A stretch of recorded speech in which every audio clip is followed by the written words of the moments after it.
Are you ready? Is everybody ready? We're ready. You feel comfortable? We're relying on you for the end part, okay? It's on you. Here we go. This is Drew Kennedy, and this is real life, real music.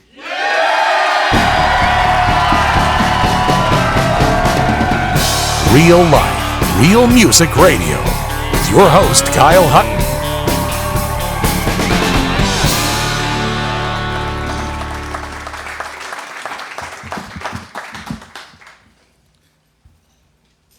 Man, you said that exactly like I wrote it out for you. That's great.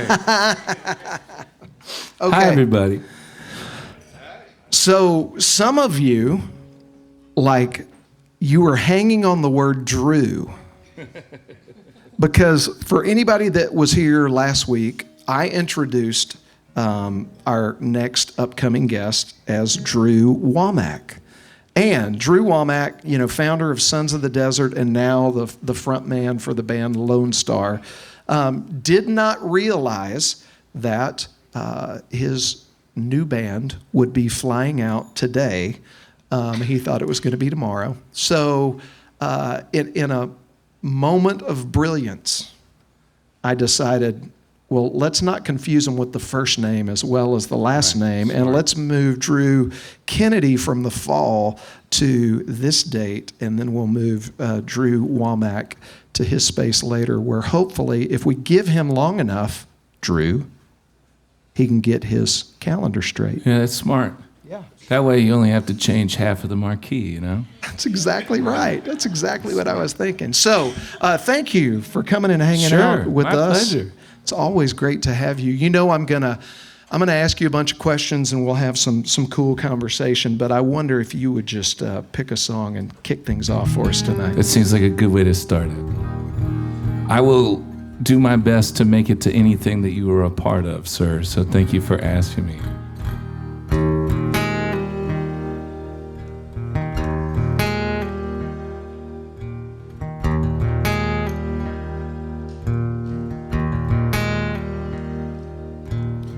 The sky is as wide as the smile of a waitress in a late night roadside cafe outside of Pecos. That's in Texas, where the West is all that's left for a restless soul. Neon shining motel sign inviting me inside to rest my bones, and I can feel the wind blowing against my skin.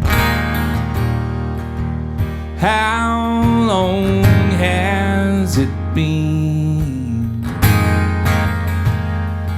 I don't know.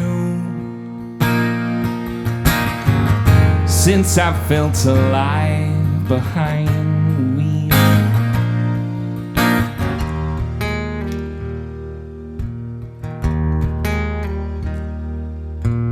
I don't have the time to close my eyes and sleep till morning. I've got Austin in my review and I'm bound for California. I heard cold dog soup this afternoon in Houston, and I'll be damned if I wasn't humming Dublin blues at sunrise just outside of Monaghan's. It's the sound of a violin as the stars start to settle in. How long has it been? I don't know. Since I felt alive behind the wheel.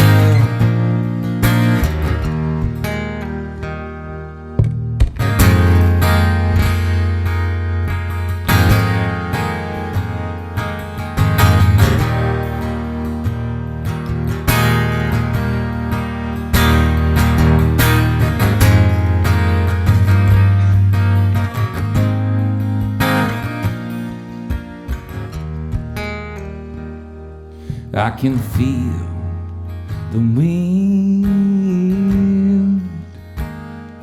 blowing against my skin. How long has it been? I don't know since I felt alive behind the wheel. Since I felt alive behind the wheel. Since I felt alive behind the wheel on the open road.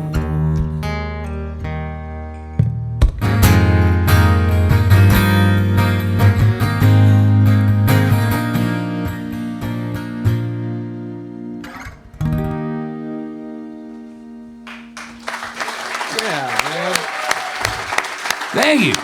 Yeah. Okay.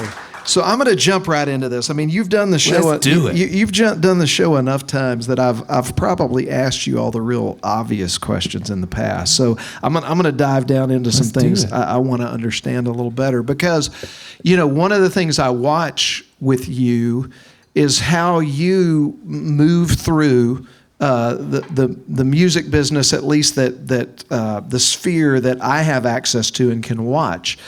And I see you, writing songs with, Randall King and Randy Rogers and guys like that, mm-hmm. right? That I would say are more on the, country, traditional countryside, what I would say college band, sure. That came up through the college scene. And then I see you writing with all the folk guys too, like Walt Wilkins and Owen Temple and, all the guys that run in that scene. Yeah. But yet you still don't even sound like either one of those camps. You're like your own thing, and I'm still trying to figure out like how to actually put my finger on I wish what I was that more is. like their thing than my thing. Those guys are killing it. Well, I'll tell you what it is. It's regardless of genre or regardless of where the starting point is, it's all telling a story. And the only thing that changes in the story is the vernacular of it. Like if I'm writing with a rapper, I'm not going to think about Great Guy Clark lines and how those are put together. So it changes, but you're still telling a story. Yeah. And I've always been attracted to artists that don't just stay in one thing. They change, and they're comfortable in a bunch of different portions. I mean, like the word genre is weird because it's basically something that was created by people that were shelving records so people could know what part of the store to go to find the thing. I don't really care so much about genre as I do trying to tell a good story. Mm-hmm. And every opportunity you get to co-write with somebody else, whether they're on a major label in Nashville or whether it's a young guy that you just met in your hometown, it's my job as the songwriter. If I am not the artist, if I'm not the focus of this song, my job is how do I get closest to what you want it to be. And it's all about being comfortable with that other person's vernacular. So as long as you don't walk into it with all this ego, it's like, well, I write songs one way and you're going to get them or not. As long as you can be malleable, you can go into something and experience the joy of co-creating something. Yeah. Writing a great song by yourself is a great feeling, but writing a great song with a friend of yours is the best feeling. It's the greatest, and I would much rather share that feeling with a friend of mine than just lock myself in a closet, All right. So what is one of your favorite story songs that you've ever been a part of that you wrote with one of your friends? I mean, that probably changes all the time because when you develop a bit of a reputation as a story guy, people come to you specifically with that. I wrote a song with a friend of mine named Patrick Droney. I write a lot of songs with this guy. He's incredible. And I've written over 100 songs with him, and I think he's recorded 7. So the stats aren't great. But we wrote this song that was on... it was on his two records ago for him, a record called State of the Heart. And he really likes to control the right. He really, like, he's got strong opinions, and that's part of what makes him a great artist, is because he knows what he's looking for. And on this particular day, he was like, man, just do some of that country bullshit that you do and tell a good story, and I won't get in the way this time. And so I was like, oh, finally, it only took us 87 writes to get here. Let me do it. And we wrote this song, and his A&R guy at Warner Brothers Records hated this song. And he's like, you can't put this song on your record. And he fought for it forever, made the record, and it ended up being one of the more popular songs on his records. On his release tour, he played at Brooklyn Bowl in Nashville and sold it out, like, I don't know, 1,800 tickets or whatever. And I bought my own ticket. I didn't tell him I was going to the show, and I got the last ticket all the way at the back. And I knew he was going to play a couple songs that we wrote, but I was hoping he would play this song, and he did. And all 1,800 people sang the whole song, and which is something that I don't get to experience because I play to rooms like this. But all of those people singing it, and I just so happened to buy a second ticket, and I brought my publisher with me, who said no one's going to record that song, and they all sang it, and I just elbowed him, and I go, not bad, right? And he's like, I don't get them all right. I don't get them all right. But this is an example. Oh, and also, Keith Urban recorded this song for his upcoming record, or record that's out now, or whatever. And my friend is a mastering engineer, and he called me and he said, man, I just engineered Keith's new record, and Little by Little is on it. We mastered it. Like, he's in the room. We went through it, so it's on the record. And I was like, oh my God, I'm going to buy a boat. And then 3 days later, I was in Nashville, and these two guys walk into this room, and one of the guys goes, well, why don't we write a song for Keith Urban? And I was like, well, actually, I think he's done with this project. And this guy goes, man, my publisher just told me he mastered a whole record and scrapped it yesterday and is starting over from scratch. And I was like, will you excuse me for a moment? And I went on Amazon and returned the boat. And then I came back in the room and I was like, all right, well, what are we going to write? So you can't control anything. After you write the song, you can record it your own way. And after that, it's completely out of your hands. And you want all of these things to, like, really succeed. But it's a tough business to make it work in. You need a lot of champions that believe in what you do. You need a lot of people that will go to bat for you, and even when you have those people, sometimes it doesn't always work out.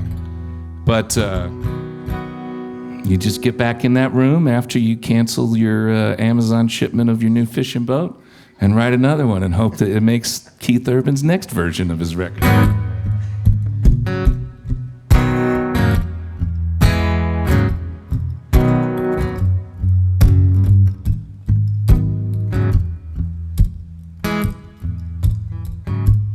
Wonder if the road's worth taking. I wonder, can our hearts stop breaking? I wonder, will my hands stop shaking?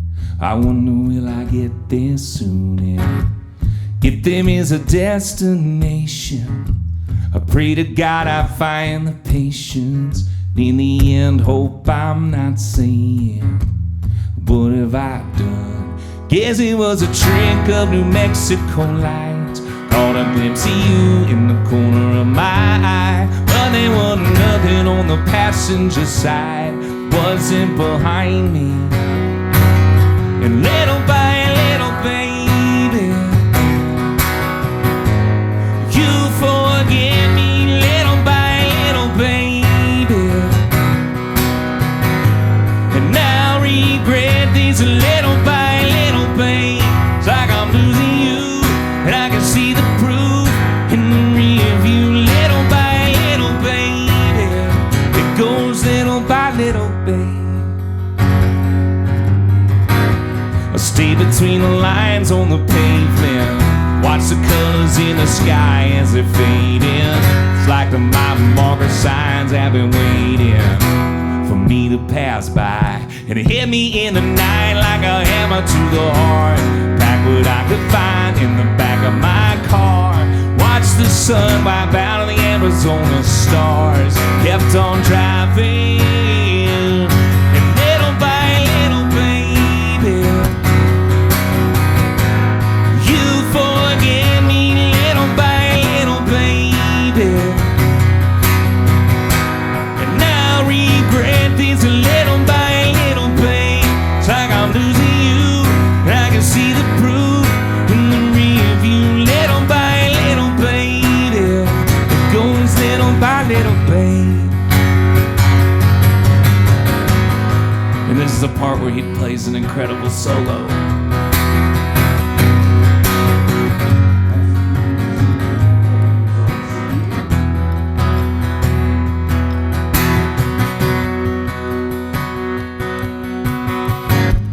Maybe I will call you on a Sunday, a couple summers later, maybe one day.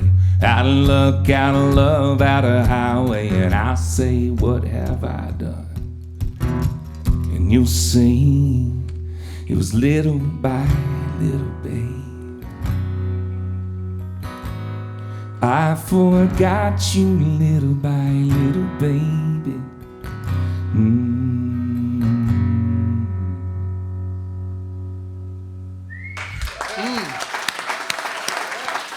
Thanks. Man, I'll tell you something, Drew.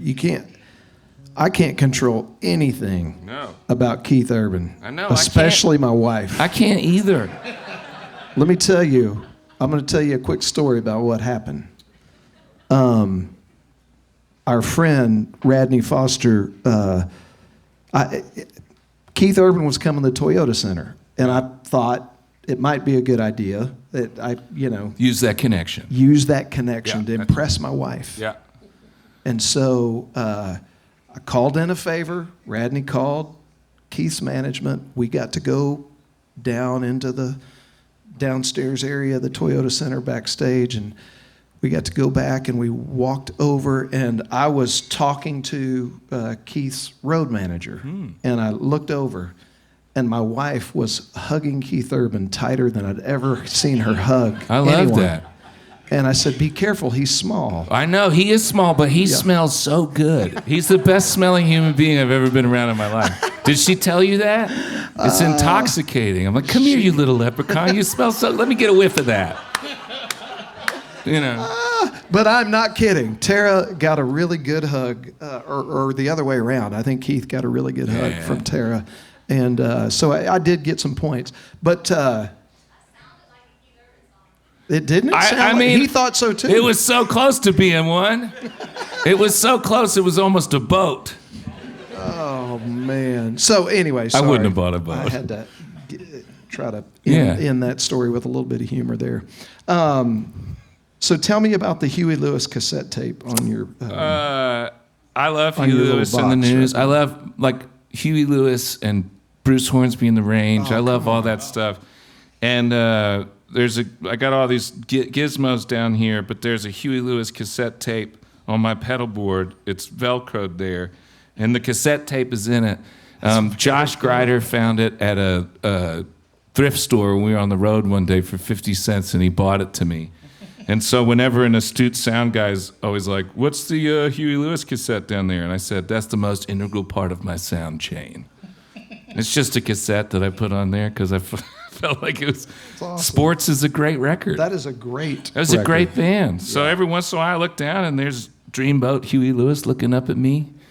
And I know all is right in the world. I love it. Yeah. Okay, so talking about Josh Grider, you guys have been buddies for a long time, and you run up and down the road doing a show that y'all call the Topo Chico Cowboys. What's your favorite song that you perform with Josh? And maybe play one of those for us. I will. It changes all the time. Anybody know Josh Grider? A few folks? Okay,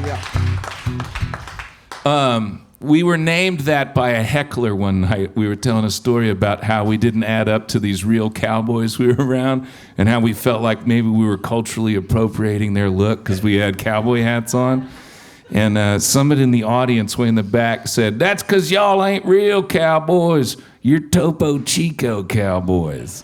And I guess that was a play off of Coca-Cola Cowboy or something. And I think we were drinking Topo Chico on stage. But I thought, there's something to that. So we just started recording a couple of songs every other year or so for fun. And usually we don't play Topo Chico songs unless we're all together, but I guess we can make an exception. All right, for this. there you go. And now I got to think in my brain, because we split all of the lyrics half and half. He sings half the verses, so now I got to remember his half of the song. But we have oh God. Oh, can you edit this part out of the recording when Absolutely I'm thinking about it? Okay. not. Good. Oh, dang. Okay.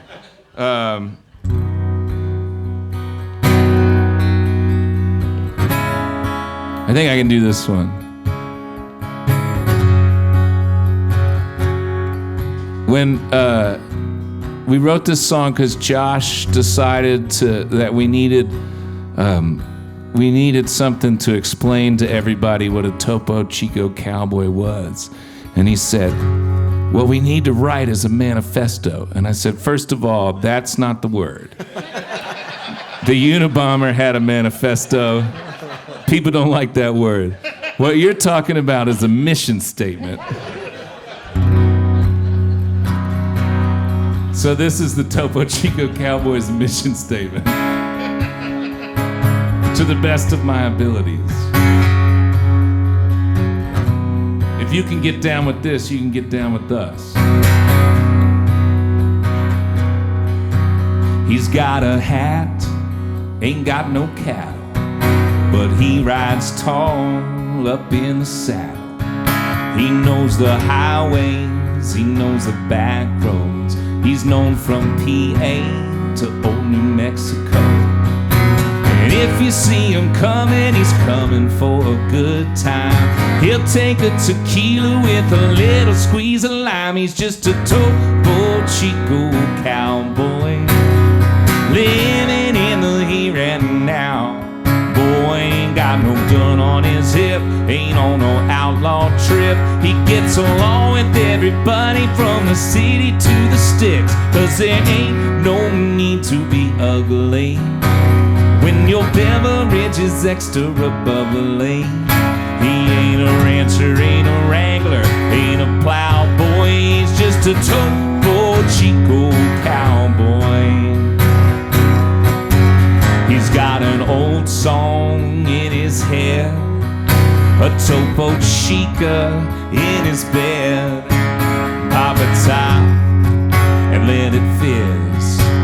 You don't need an excuse to get carbonated with a couple Topo Chico cowboys, living in the here and now. Boy ain't got no gun on his hip, ain't on no outlaw trip. He gets along with everybody from the city to the sticks, 'cause there ain't no need to be ugly when your beverage is extra bubbly. He ain't a rancher, ain't a wrangler, ain't a plowboy. He's just a Topo Chico cowboy.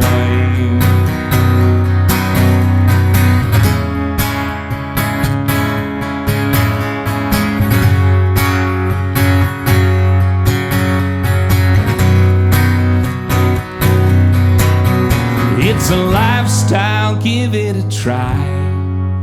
No problemo, it's all bueno. Everything is alright when you're a Topo Chico cowboy, living in the here and now. Boy ain't got no gun on his hip, ain't on no outlaw trip. He gets along with everybody from the city to the sticks, 'cause there ain't no need to be ugly when your beverage is extra bubbly. He ain't a rancher, ain't a wrangler, ain't a plowboy. He's just a Topo Chico cowboy.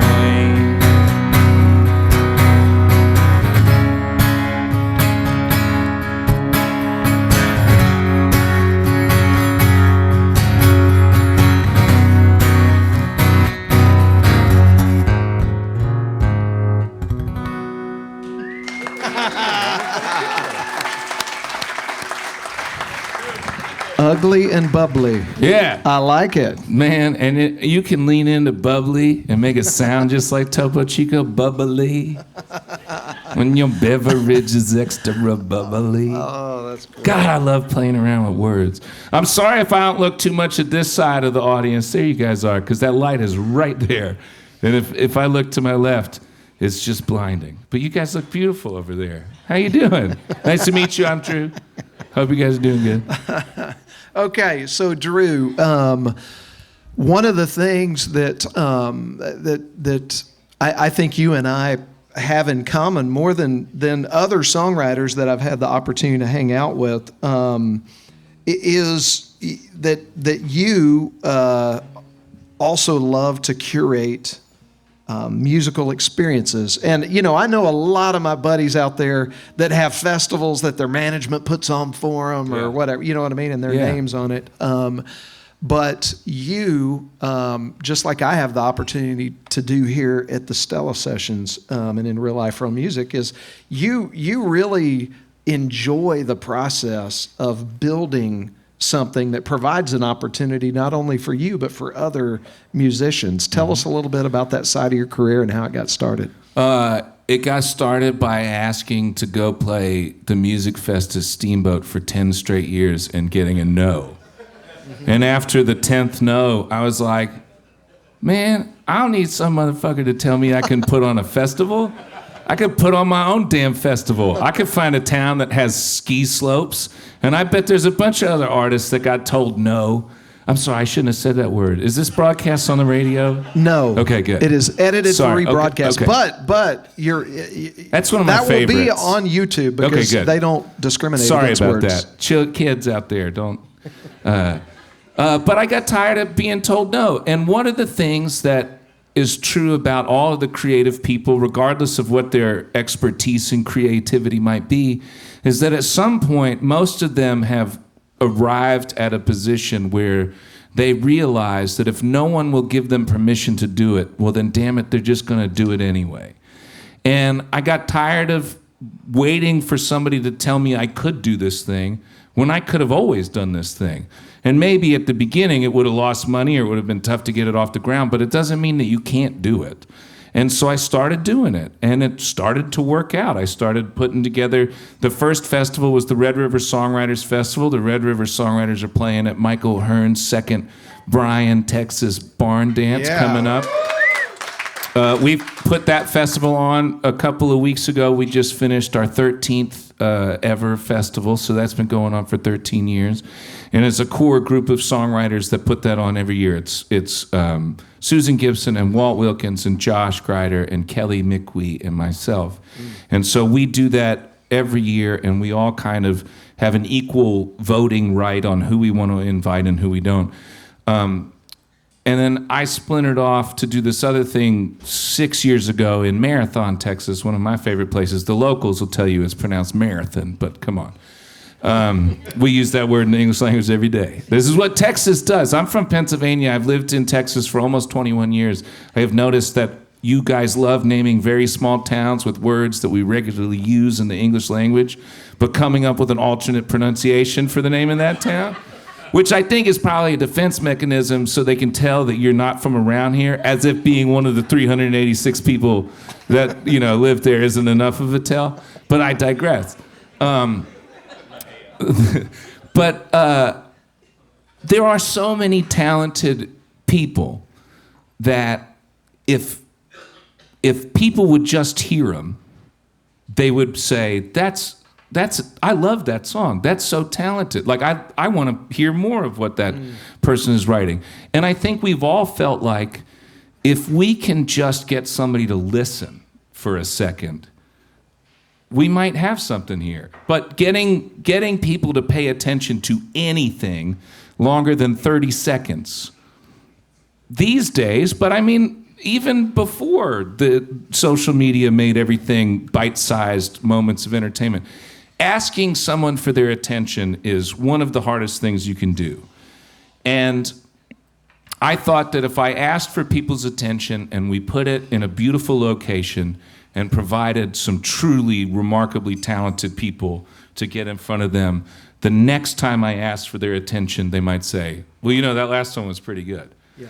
And we all have strengths and weaknesses. We all know creatives that, you know, can't tie their shoes, but will knock your socks off when they play you their most recent song that they've written. And for whatever reason, I'm kind of organized. So that means I can come up with a budget and reach out and do the logistics just the same way that you are. And that's a gift. And the way you share your gift is you've put on festivals, you put on this show, and because of your organizational talents, you're able to provide a platform for people where you've already curated the audience and they are going to listen. And maybe this is the moment that somebody needs. And so the same way that you've done that, I've tried to do that with my festivals to just, I want my festivals to always be like 50% people that you definitely know every single one of their songs and 50% people you've never heard of before. Yeah. And the way that you stagger them or intersperse them in set lists or set times or whatever, you can kind of force people to listen. And I have yet to have somebody come up and be like, yeah, that guy sucked. Why did you invite him? It's almost always been like, I can't believe that guy could exist and we've never heard of him before. How could we never heard Kat Higgins sing her songs before? Like, I get a kick out of doing that because I would have loved somebody 5 years in to say, hey, I know somebody at the Music Fest, I'll get you in. Yeah. And there wasn't anybody there doing that for me. So unlike hazing, right, that idea of like, oh, I got it bad, you're going to get it worse. That's dumb. Break that cycle and try to help somebody else get in front of people that you know they will care about you if you just do a good job. So that's what I try to do. Golly, I'm glad we recorded that so I can go back and listen to it over and over and over again. So, okay. I feel like I blacked out like Will Ferrell's character. I don't even know what I just said. That's all right. Don't worry, it was good. Just don't watch it on YouTube. Yeah, so I want you to play the title track of your most recent studio release that you released back in 2022. It's called Marathon because I want to have a conversation about Marathon after you play us this song. All right. Usually I tell a long-ass story about where this song came from, but since we're going to have a conversation about it, I'll save it for the end.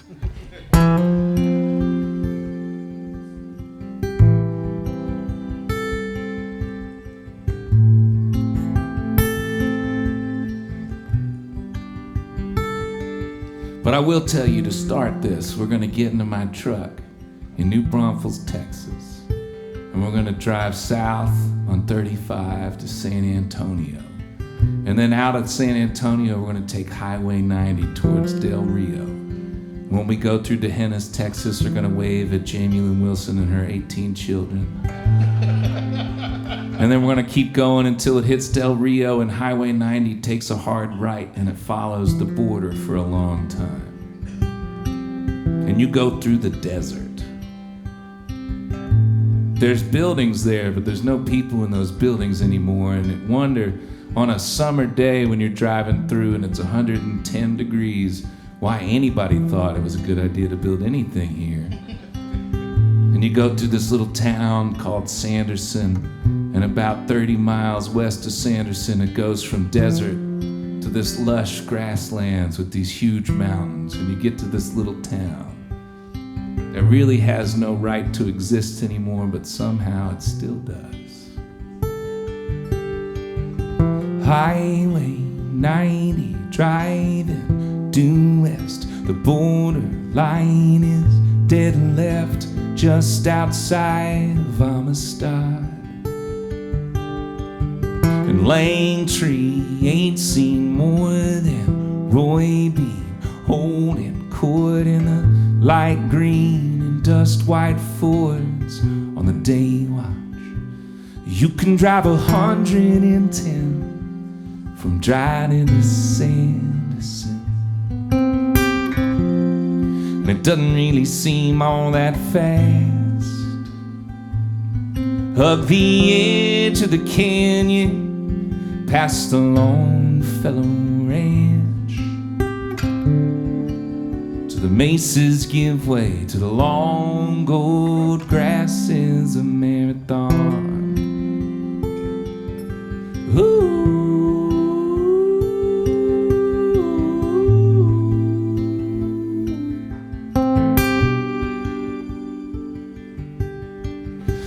buffalo soldiers posted, the railroad coast to coasted, on tracks owned by Chinese ghosts for pocket change. When creosote on monsoon mornings finds your nose, you know the storm will be rolling over those old Del Nortes with a hard rain. And you can see your shadow at night, cast by nothing but starlight. And count on 5 fingers right there on the ground. Watch the moon rising out of the mouth of the glass mountains, till the big silver dollar buys up all of the midnight and marathon. Ooh.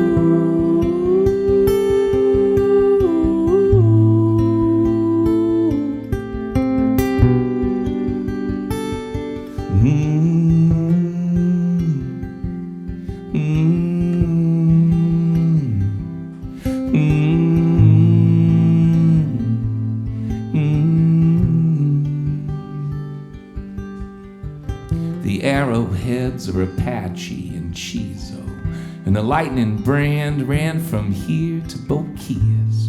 This year the high school's got 7 seniors in marathon.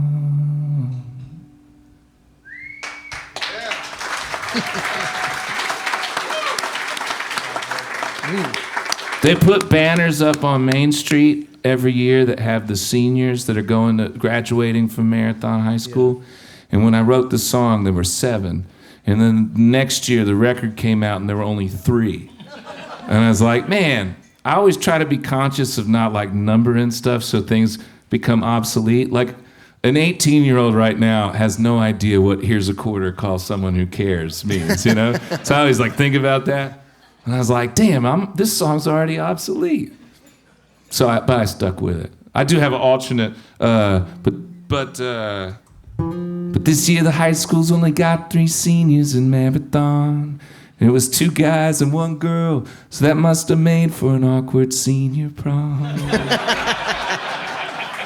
But I didn't want to offend the integrity of this audience by adding that to it. I love it. I love it. Try to keep it up to date. Yeah. I don't know where to go with that. I will tell you, I've been doing this for a long time now. I've done this for 18 years. I've done almost 400 of these shows, and I've interviewed a lot of people, and I've listened to a lot of acoustic presentation and material. And, it's not necessarily the music's fault. I think it has to do with, it has to do with so many things, like where I'm at any given moment, where my head is, what's going on in life. But every once in a while, I have a moment where I feel my breath being taken away because of what I'm connecting with. Mm-hmm. And that just happened for me during that song. That's a great song. I'm sorry I'm not prettier. No, I mean, seriously, thanks. Like I don't know. There's just something so I don't know like either. Pure. I don't know either. Like the last verse of that song doesn't even fit into a rhyme scheme. Like it's not even. I don't know. It violates every single fucking rule we set for ourselves as songwriters. The arrowheads are Apache and Chico. Those are the 2 native Indian tribes to that part of town. And the lightning brand ran from here to Boquillas. Boquillas and Chico are like opposite rhymes. This year the high school's got 7 seniors. That doesn't, they all kind of fit. Yeah. Sometimes, and it doesn't matter. Yeah, I don't know. I don't know, where's that? I don't know where that comes from. That's not me. That's something else. Yeah. Like, that's something else saying, like, we've been waiting for you to turn your spotlight onto this little part of the world, and we have some ideas. And it just, you have to be a collaborator with that, whatever mystical or mysterious force it is that sends inspiration your way, and listen to it sometimes, because if you try to jam it into your own specific shoebox, you're going to lose what it is. And sometimes it ruins a song, but sometimes it makes it one of one, and you have to trust it at the detriment or success of what's going to happen. Yeah, because it's not all you. Yeah, for sure. Well, that is a great one. Thank you for sharing that. So, Marathon, let's talk about that festival. Time of year, how many people, how do we get tickets? Is it always sold out? It goes quick. It's the beginning of August. This year, this is not public information, but this year it's August 7th to the 9th. Everybody, when they find that out, they always try to book a room at the Gage Hotel, which is this incredible hotel out there. They're our partners in the festival. And they're always like, man, it's always sold out. I was like, yeah, they block it off until we announce the ticket, so you can't, jump the line. I have a geologist. I grew up in Pennsylvania. I was born in Philadelphia. I have a geologist friend that thinks that I love far west Texas, and specifically Marathon, because on maps of the ancient Appalachian Mountain Range, the last southern tip of it that existed 480 billion years ago is right on top of where Marathon is. And that's why I know geologists are always my favorite scientists, because he said, look at that map. And I looked at it and I was like, oh, that's the Appalachian Mountains. He goes, yeah, I think you like it because you vibrate at the same frequency as those rocks, man, because of where you grew up. And I was like, man, geology is a funny science, isn't it? But the first time I went out there, I went by myself and I played this little acoustic show. And I like to get to know towns that I play. And I just started walking around this little tiny far west Texas town. And there was no moon and there were no clouds, and I could see my shadow on the ground just from the stars. And I could not understand how that was physically possible. I definitely know that I had never experienced it. I had never been that far away from, light. And there was something about that connection between where I was standing and that I could look billions of years into the sky and see light that was shown in my direction 5 million years ago and receive it tonight. There was something about that made a lasting impression on my brain, and I wanted to visit and go back as many times as I could. And I made my last record there in an adobe house that I rented on Airbnb. And it was just me and my brother, Davis Nash, who is like my creative soulmate. And we went there with the express idea to kind of make a concept record about this place, but only bring the instruments that we had with us. And if we needed anything else, we had to make it happen. Like for percussion stuff, we were using hot rods on the back of a chair, or like for the kick drum, we were banging on guitars or slamming doors and stuff. It was really a fun creative exercise. And like halfway through the record, there's a little grocery store in town called the French Grocer. And I was in there getting coffee, and this guy came up behind me and he said, hey, are you making a record of my house? And I was like, maybe. Which one is your house? And it was the house. And I said, yeah, we are. And he said, well, you can't do that. And I said, well, here's what I know. I booked your Airbnb for 12 days with the express idea of making an album. And because of that, I sent the terms and conditions of your Airbnb to my lawyer, and he said I was good to go. So I don't want to do anything that makes you uncomfortable, but let me send you a couple of songs, and if you don't like the way it sounds or you don't believe in what we're trying to do and you want to figure something out, I'm game. I don't want to make legalese get in the way of something that you're uncomfortable with. So just let me know. And so I sent him like the 4 songs that we had done already, and he never reached back out to me. And last year at the festival, 2 guys came up to me and they're like, hey man, we're staying at the house where you made your record. And I was like, well, you don't know. I never told anybody what house that was. And they were like, oh, it's that one right over there. And I looked at it and I was like, well, that's the house. And I said, well, what makes you think that's the house? And they said, it's in the Airbnb listing. And you made your record there. So I guess that guy was okay with it in the long run. That's awesome. And I said, if I can ask, how much are you paying a night there?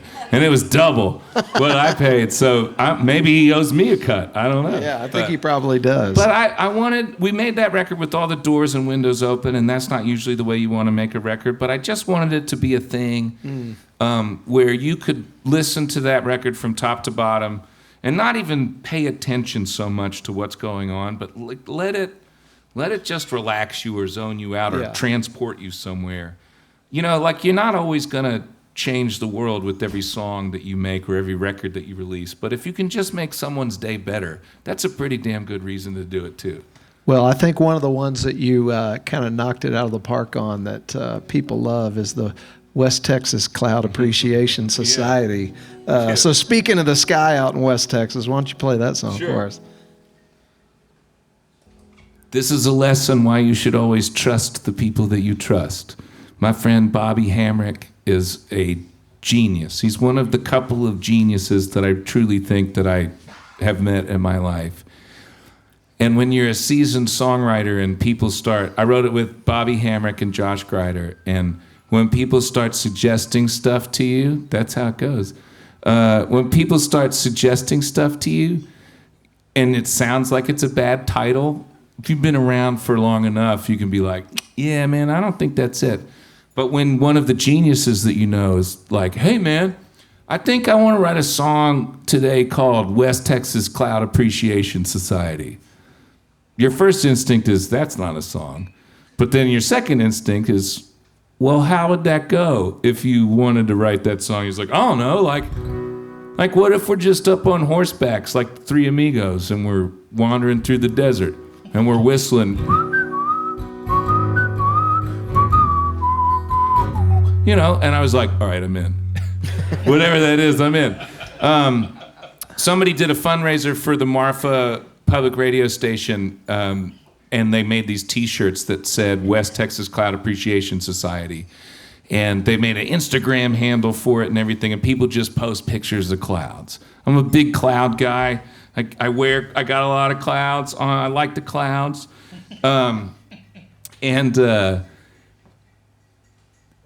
It was just weird enough that it worked. So.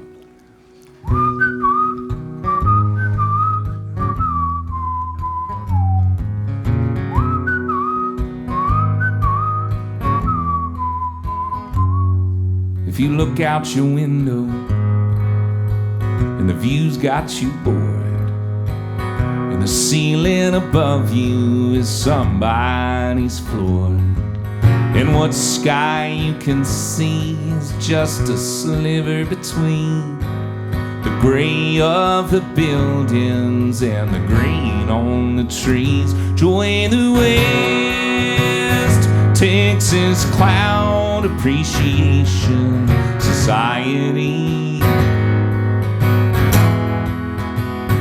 for the best stretch of blue line horizon that you've ever seen. So if you like cactus, horses, tequila on porches, and every gorgeous shade of purple and red, join the West Texas Cloud Appreciation Society.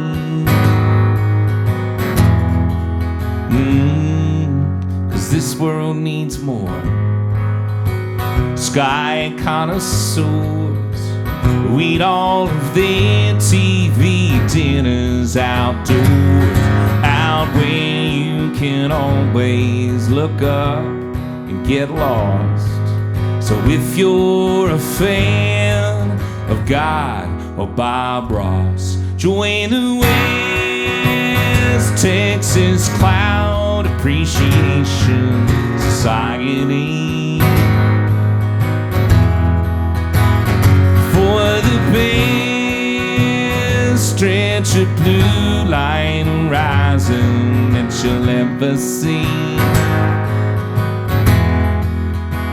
So if you like heat in your salsa or wheels in your waltzes, got a beer in your head or a head on your neck, join the West Texas Cloud Appreciation Society.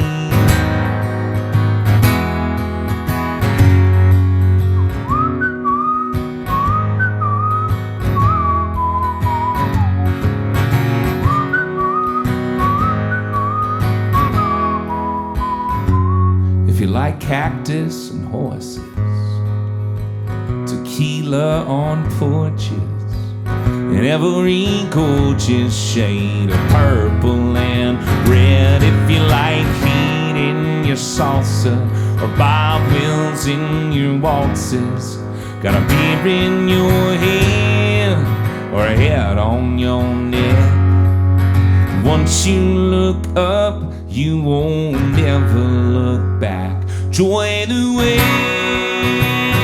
Texas Cloud Appreciation Society.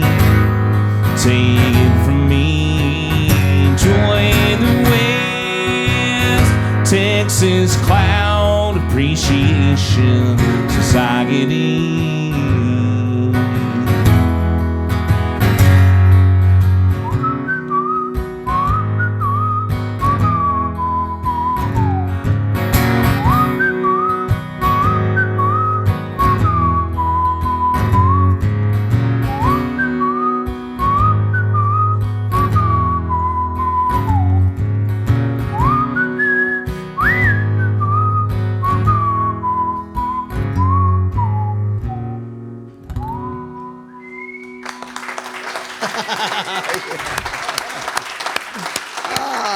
Thank you. Nice. Are y'all doing okay out there? Yeah. Okay, all right. I need y'all to be active participants in this next little thing that we need to do. Oh, God. Because I just got the text reminding me to get you to do a liner for the radio show. Okay. So it's going to go like this. This is Drew Womack, and you're... No, I'm just kidding. Okay, I got it. This is Drew Kennedy, and you're listening... Or no, I'm sorry. I'm even messing This is up. terrible. Yeah, this is Drew Kennedy, and this is Real Life, Real Music. And then you guys are going to go nuts, okay, until I go like this. Are you ready? Is everybody ready? We're ready. You feel comfortable? We're relying on you for the end part, okay? It's on you. Here we go. This is Drew Kennedy, and this is Real Life, Real Music.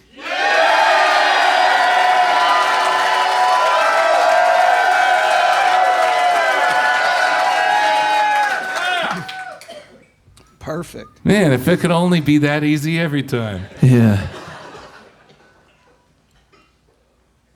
I look behind me to make sure the record button's on. Like, You gotta make we've sure. done this whole show, and guess But you what? know, Take two. you know what every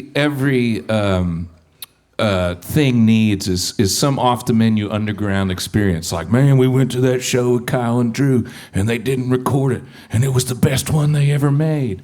Yep. So everybody's got to tune in for the next one to see if that's going to be the best one they ever made. You know, you create a little scarcity in the market. Yeah. I don't know. I just write songs. That sounded like business talk. I don't know. I'll tell you, business talk. Could I get another Guinness at some point? I bet somebody would bring you another Guinness. Okay, thank you. Look at that. Good man. Okay, so let's do this. Okay. I got a text asking for a song. When do you play songs in this, by the way? I'll play you one in a minute. I'm going to play one in a minute. All right. Yeah, no. Somebody, Fred, don't start texting me. This is McClure, keep your phone in your pocket. This is the weirdest song swap I've ever played. No, yeah, this is wild, right? You're not doing anything of it. Yeah, Vapor Trails. Yeah.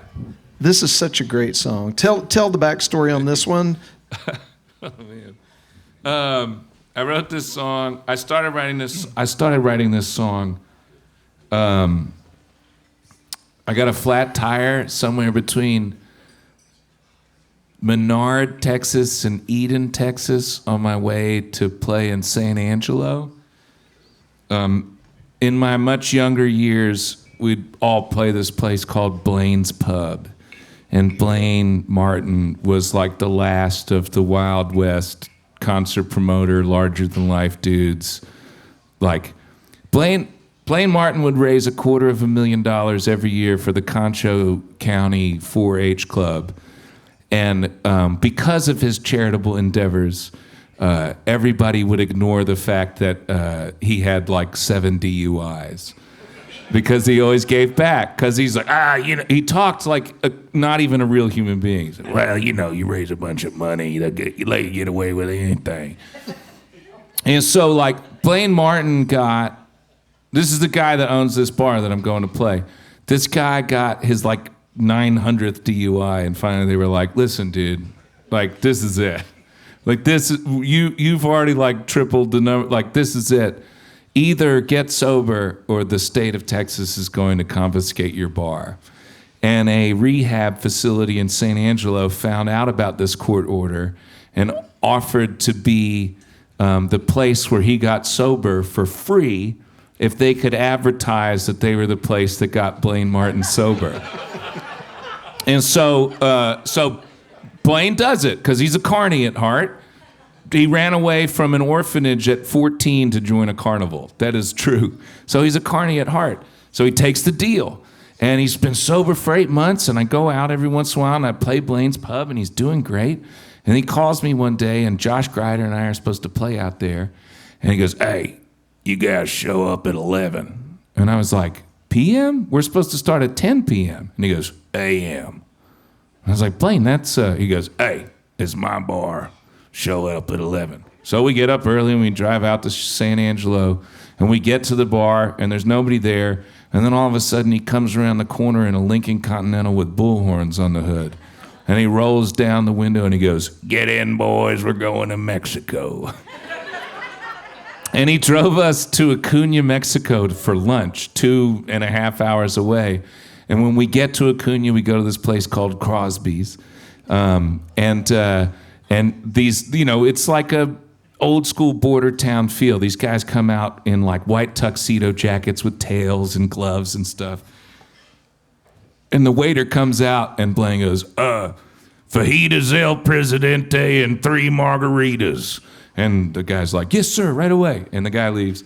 The guy brings out the margaritas and Blaine holds up these gigantic margaritas and like, cheers to being in Mexico, boys. And we're like, hell yeah. And we clink glasses and we take a drink. And after I take my drink, I go, Blaine, you're sober. And he kind of looks at me for a minute and he goes, man, that's in America. So they don't make human beings like that anymore. They just don't. And so, thank you, my friend. I felt so bad being a party to that situation, but, So I'm on my way out there to San Angelo to play a show, and I get this flat tire, and I'm kind of in the middle of nowhere, and I'm changing the tire on my van, and I've got my back on the ground, and I'm setting the jack up, and I look, and I can see under the van, just above the tree line of the live oaks that are there along the highway, into the sky. And it's the time of year, like in the fall, where the vapor trails show up. The contrails on the plains just show up more naturally. And I could see these, just in this little tiny window that I had, I could see like 2 or 3 planes leaving their, evidence of their travel behind them. And being stuck with a flat tire in the middle of nowhere, I thought, gosh, how terrible would it be if I was just wanting to leave this place? If I just wanted to see what the rest of the world had in store for me, and I got to see evidence of it every night. There are all these people that are moving high above my head, and I'm stuck here. And this was in a period of my songwriting where I was really in love with sad songs. And my brain was like, good idea, but make it sadder. I was like, all right, well, what's sadder than that? What if you're waiting for someone to come home and you see evidence of all these people traveling to come home and still they haven't come home? That's sadder. And my brain was like, yes, very good. So I started working on the song as I was driving, and I played my show at Blaine's, and then after the show I sat up and I finished it. And it's this song called Vapor Trails. It was really easy to finish it because I was still very much not successful in my career, and I played this place because they always gave me a hotel room, but the hotel room was a Howard Johnson in St. Angelo that had shag carpet that I always slept in my clothes in. And I was just like, well, I'm not sleeping in like, shag carpet is really cool in your house, but it's not really cool in a hotel room that rents for $37 a night. You know what I mean? That's a tough thing to vacuum. It's the kind of hotel where I called my wife and I was like, man, some lady must have been in here before me and she kept leaving her curling iron on the toilet seat in the edge of the bathtub. And my wife was like, are you sure that those aren't crack pipe burns? And I was like, that would make more sense. That would make entirely more sense. So I was motivated to stay awake and finish this piece of art that I was working on.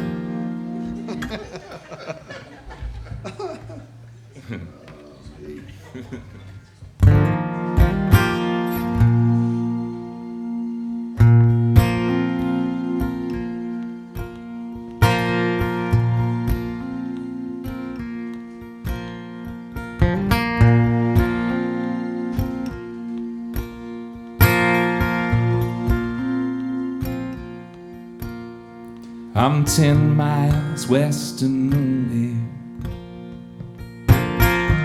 with nowhere left to go. Flat on my back as airplanes track their way out to the coast.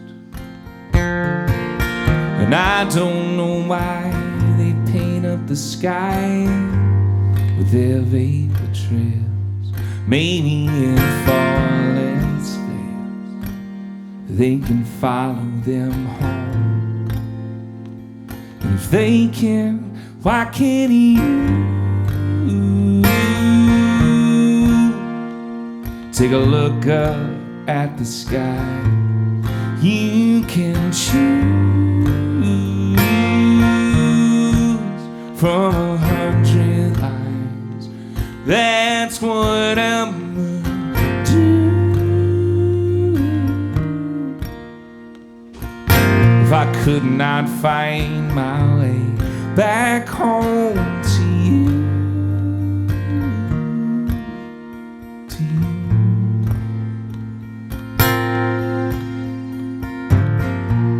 I believe in angels, but I don't believe in ghosts.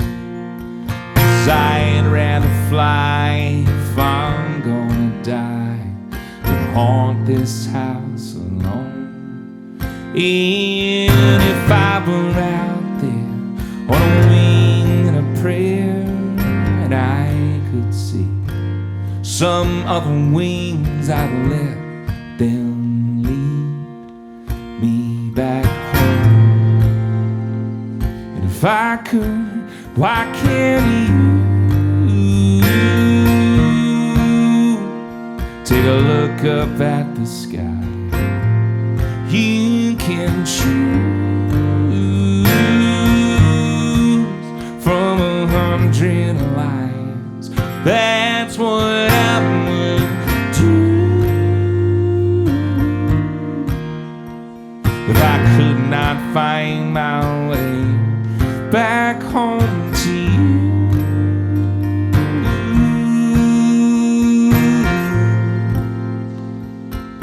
back home to you.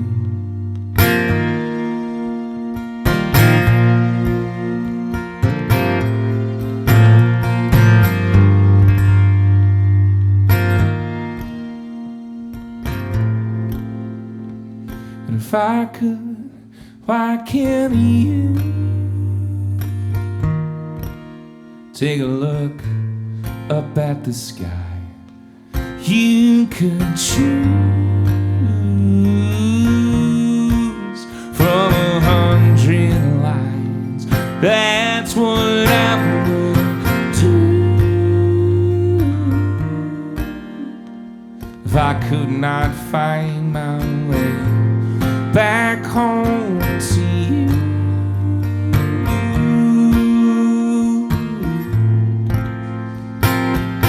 Back home to you.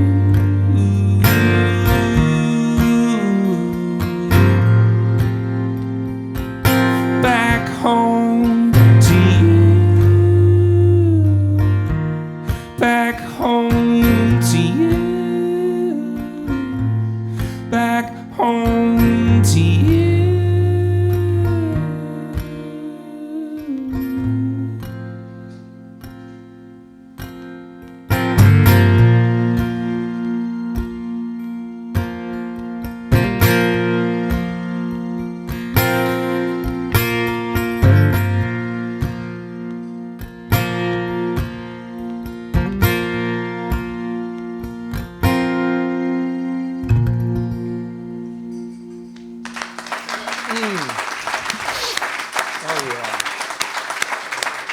Hey. Yeah. All right. I'm gonna have my Porter Wagner moment. Yeah. Are you gonna walk out and then come back in a purple nudie suit? I think probably. I was thinking about doing that. Something sparkly for you. I like that. This evening. Okay. Can I just say I know I'm talking too much. You know how like people will criticize modern day country music and be like, well, that's just not country, man. That shit just ain't country. Porter Wagner was playing the Grand Ole Opry in a purple nudie suit with rhinestones all over it. And I don't know about you, but I can't think of a whole lot of farmers that were like, well, time to put on my Sunday best. And it was rhinestone nudie suits. So I can never quite figure out that criticism. That ain't country. Yeah, like, look at Porter Wagner. True that. That's true. I mean, I would wear the shit out of that if somebody gave it to me, though. Some nights it's herding cats, folks. That's how it goes up here. Okay, so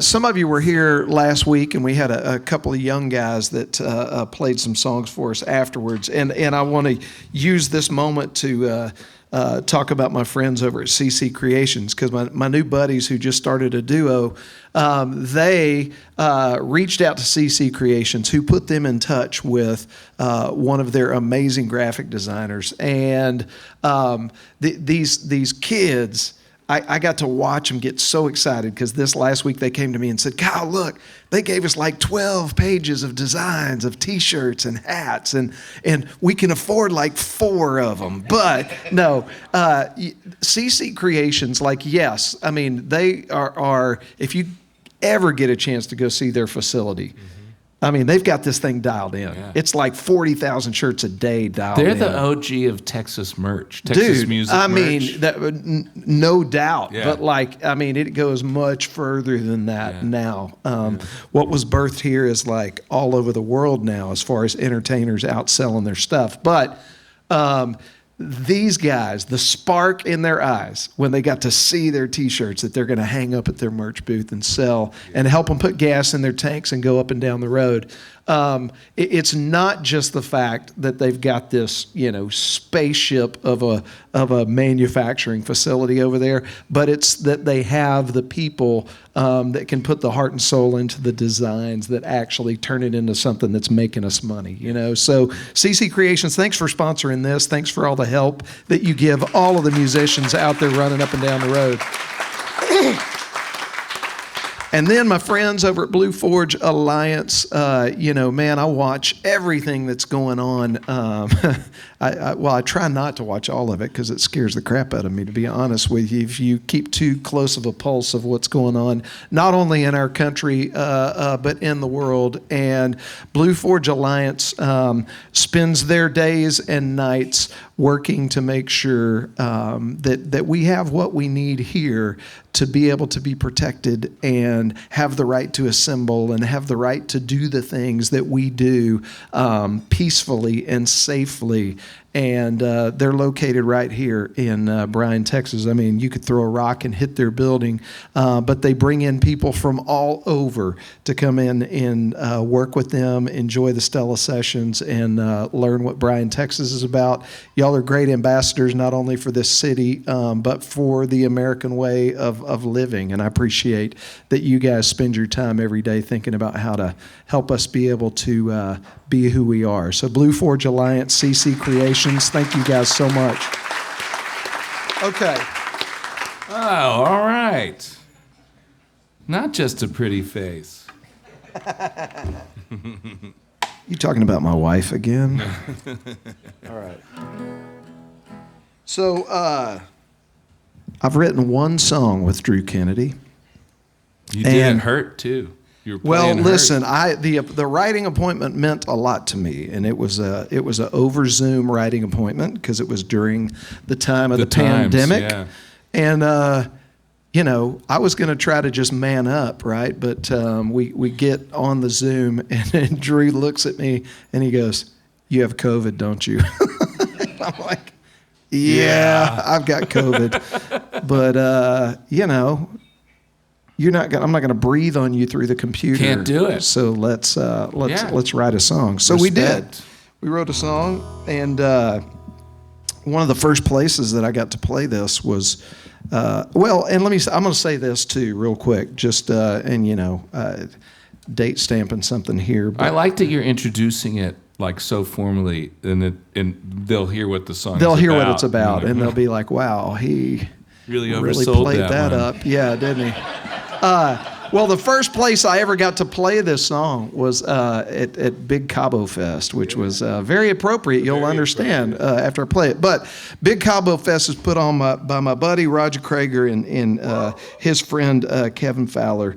And I've known Roger since we were writing school songs here together in school. So I've known his dad, Bill Krager, for that long too, and we lost him yesterday. And so my thoughts and prayers go out to the Krager family. The whole crew, and you know his dad. I don't remember if his dad was here the night he did. Was he? Did he sing Rancho Grande? Yes. Good God, I got to go back and listen to that. I'm glad we got that.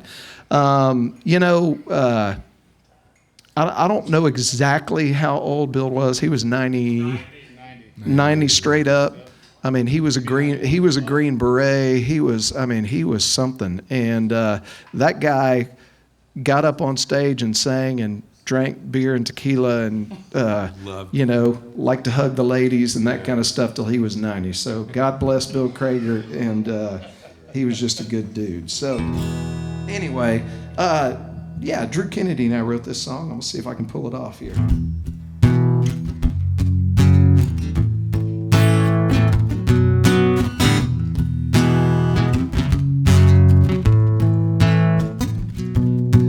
Beer costs damn near nothing, and they throw in the breeze for free. The sunset looks like $1 million shimmering on the sea. They got crystal clear tequila, and man, it flows like wine. And I just had a thought while I was gnawing on this lime. How much hell are we gonna pay if we just stay? Pack up our home back home in Texas for this beachfront hideaway. Let the headache from the rat race be our yearly change of pace. How much hell are we gonna pay if we just stay? Well, we'd have to tell your mama Merry Christmas on the phone. And your brother would need another place to hang out when he gets stoned. And if you throw in the towel, you know your boss is gonna flip his lid. Hey, and maybe we should send a postcard to the kids. How much hell are we gonna pay if we just stay? Flip-flop our home back home in Texas and this beachfront hideaway. Let the headache from the rat race be our yearly change of pace. How much hell are we gonna pay if we just stay? supposed to play guitar solo. I don't know.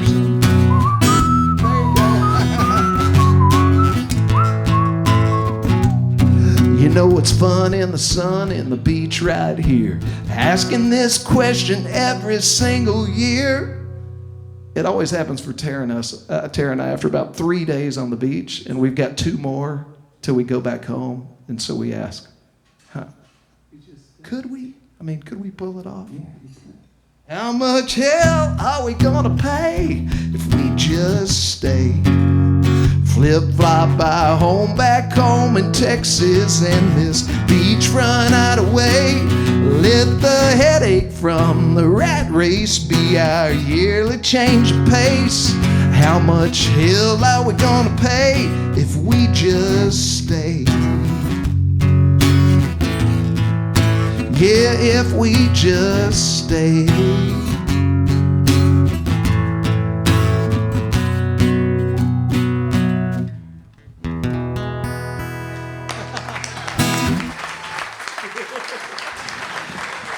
That made for a fun COVID afternoon. Yeah, it did. Right there. Is that the COVID whistle? Well, I'm a terrible guitar. If it was easier to write songs on the accordion, I'd play accordion. And whenever you're in a round and someone's like, pick it a little bit, I'm always like, I'm so sorry. I don't know how to do that. All right, Drew. I know, we've talked about Marathon, which was the record released in 2022, but I also know that you have a new record coming out this year in May. In May. I May wonder 16th. if we've got time for a couple more. I wonder if you would play us something off the new record and then just play us an Old Faithful that you want to finish us off with this evening. I would love to. Have y'all had a good time tonight? Everybody good? These kind of shows are dangerous because, you're trained to not talk too much between all your songs, even though I violate that rule on a regular basis. But when Kyle calls you and you're like, hey, you want to come on Real Life, Real Music, where I ask you a bunch of questions and everyone expects you to talk about it? I'm like, yes, I do. I wait for your call every time, my brother. I would love to talk to a bunch of people who don't give a shit about the things that I am thinking.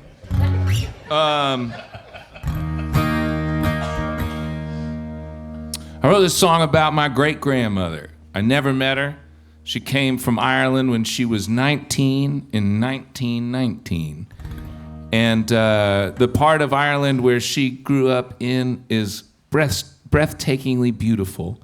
And the part of Philadelphia that she moved to was crappy then, and it is crappy now. And I never met her, but she was the first one of my immediate family to come over, especially at a time in America where Irish and Scottish immigrants weren't necessarily welcomed. Sometimes if you're looking, you can find signs in antique stores that say like, no dogs, no Irish in this establishment or whatever. And it's kind of cute and kitschy to think about now, but those are real signs.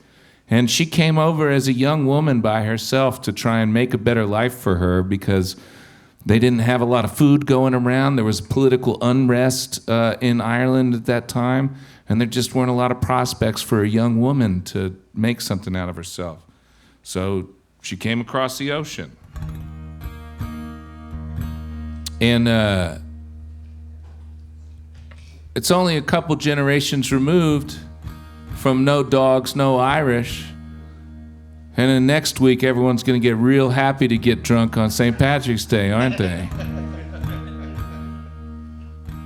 It's funny how quickly things can change. But I wrote this for my great-grandmother, Lizzie McConnell. I don't know if she would have liked it.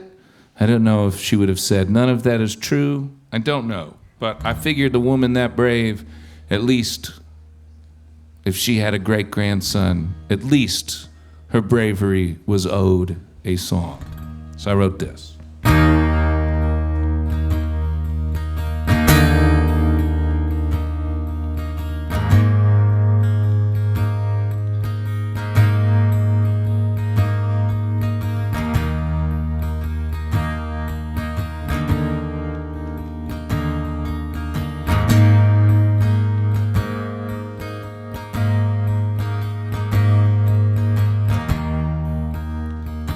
cobblestone streets and three-story row homes.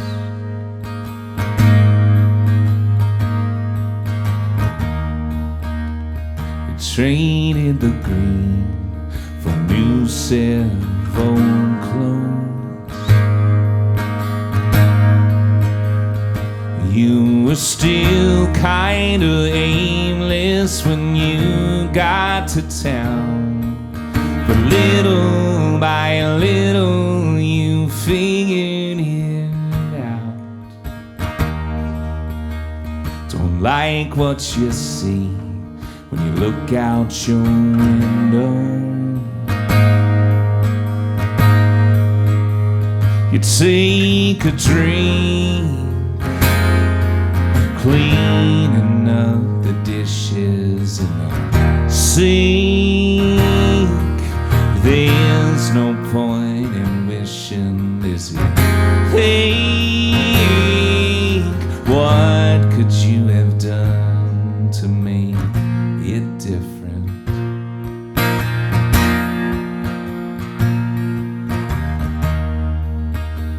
A lazy parade of pigeons on pavements.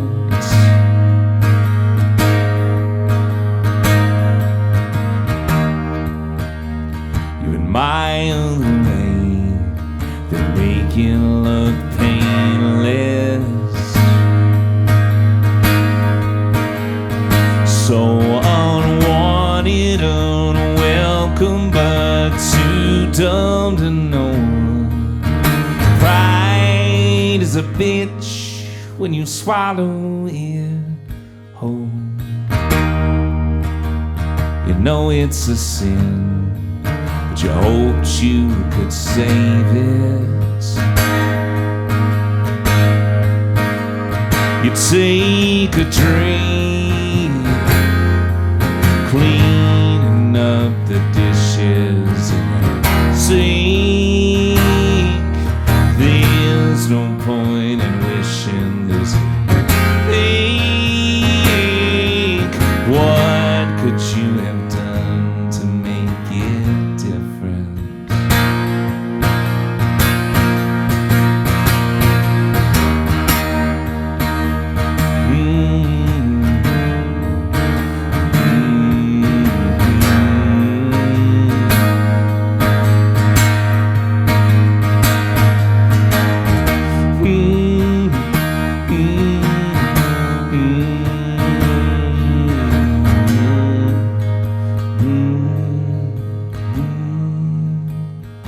You take a drink, cleaning up the dishes in the sink. There's no point in wishing, Lizzie, think. What could you have done to make it different?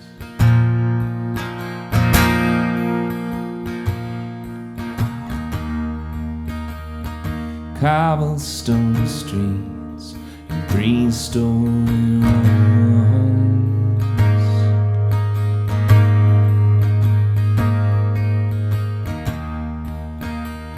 You can't turn around, you just gotta let go.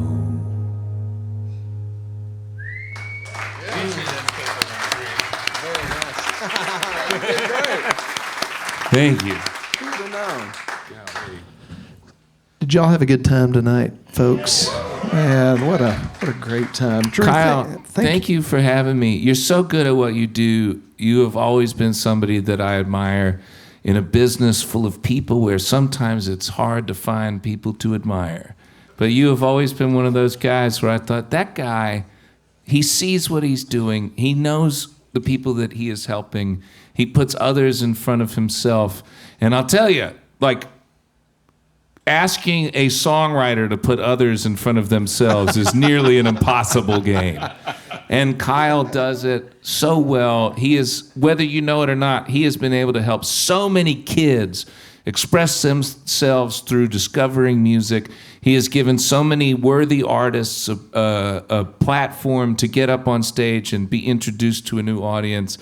And he does it happily as the guy sitting on the side asking you questions, playing a song or two, but just setting you up to look like $1 million. And you do it so well, and thank you for doing it for me tonight. My pleasure. It's my pleasure. Thank you. Thank you. And thank y'all. Okay, before we get out of here, I want to remind everybody, and I love how you set this up about how you like to curate your festivals, Drew.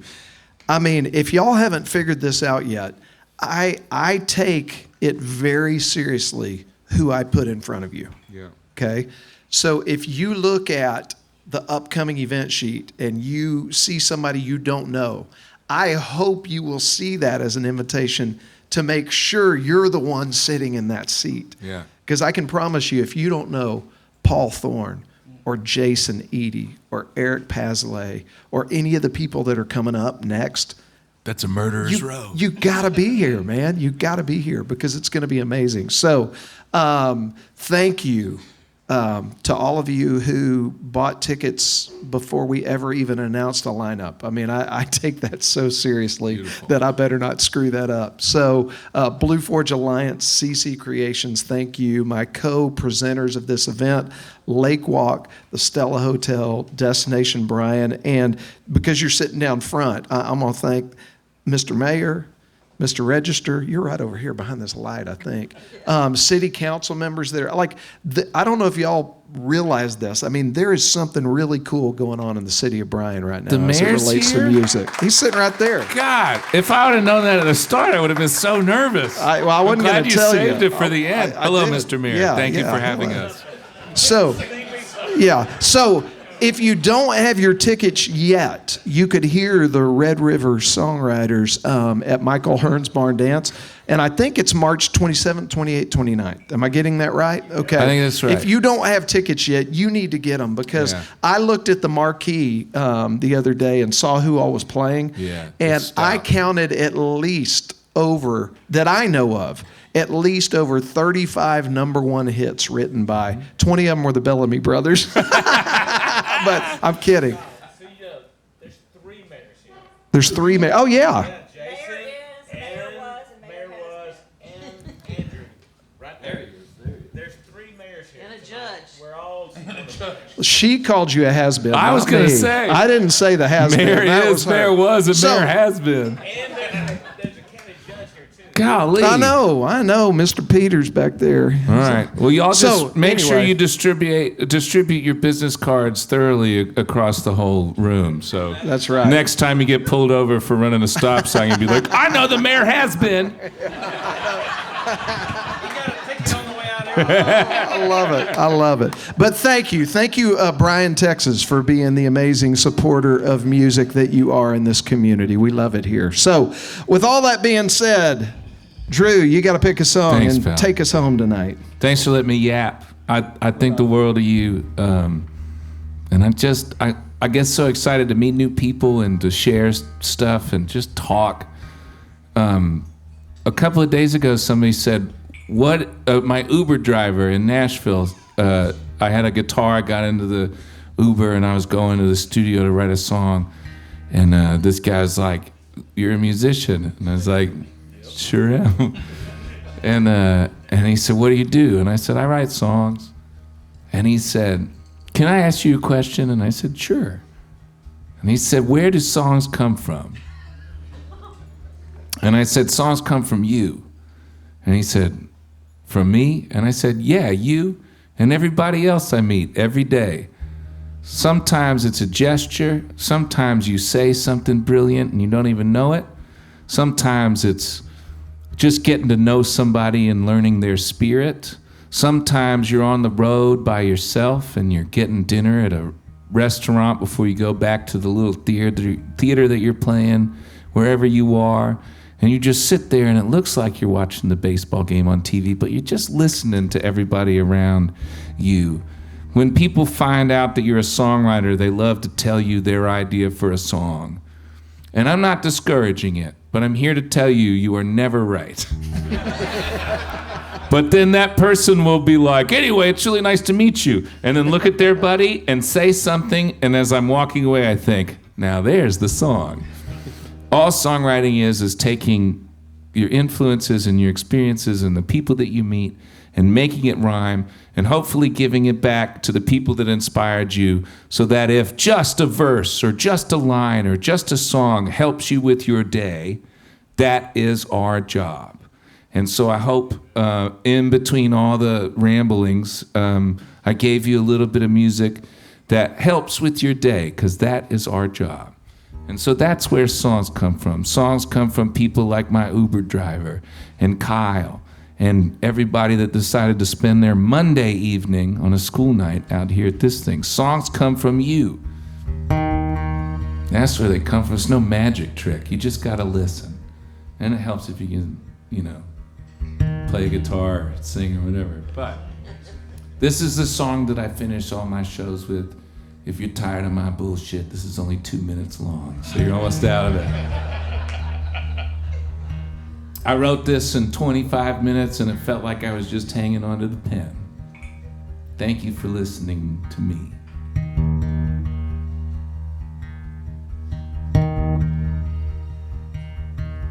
I've been of somebody stretched out of the steps that I've taken, flights on a plane, miles that I've driven, and the trains that I've ridden. It'd be a lot, but I still got so far to go.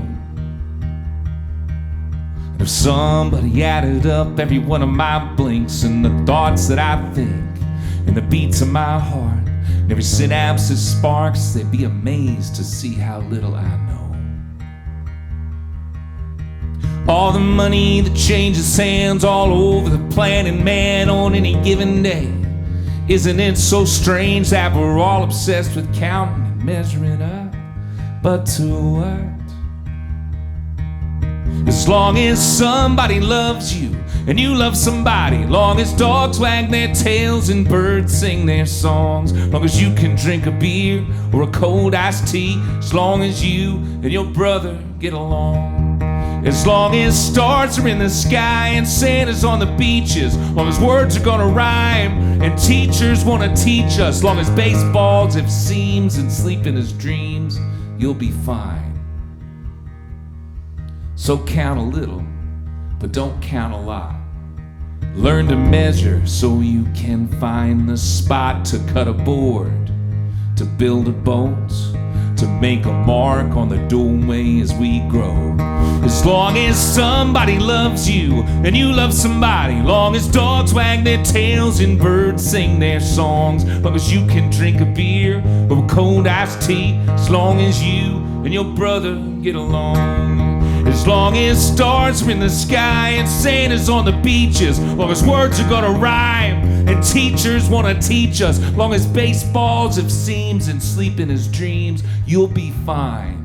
And I bet if somebody stretched out all the steps that I've taken, flights on a plane, miles that I've driven, and the trains that I've ridden, it'd be a lot, but I still got so far to go.